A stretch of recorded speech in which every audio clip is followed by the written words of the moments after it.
মা বোনরা, আপনাদের সাথে আমার কোনো শত্রুতামি নাই।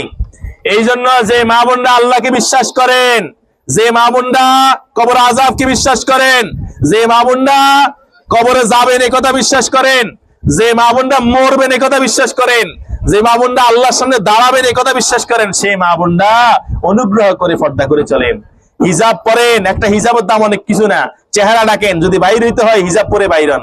শুনেন, আপনাকে আল্লাহ তাআলা এই টমেটো গাছ, কদু গাছ আর কুমড়া গাছ আর লাড়িয়েছে গাছ রোপণের জন্য আল্লাহ আমরা দেন। এটা আমাদের দায়িত্ব না, এটা পুরুষের রুখবো। আপনি রোকেন আপনার বাড়ির ভিতরে, পর্দার ভিতরে থাকি, আপনি রাস্তার কি আর যায় ব্যাগ বেড়ারে দেখাই আপনার এই কাজ করতে আল্লাহ দেন। ঘরের ভিতরে আপনি রোকেন, বাড়ির ভিতরে রোকেন, পর্দার ভিতরে রোকেন, কোনো সমস্যা নাই। আল্লাহ বুঝার তৌফিক দান করো, আল্লাহ বুঝার তৌফিক দান করো। এই জন্য মা বোনরা অনুগ্রহ করি, আলহামদুলিল্লাহ সকলেই হিজাব কিনে ফেলবেন। নাক মুখ চেহারা ঢাকি যদি বাইরে হতে হয় বাইর হবেন, বোরকা পরে বাইর হবেন। আপনার শুধু বাড়ি থেকে চেষ্টা করবেন। মাছ কিনা আপনার দায়িত্ব না, তরকারি কিনা আপনার দায়িত্ব না, এগুলো আপনার স্বামীর দায়িত্ব।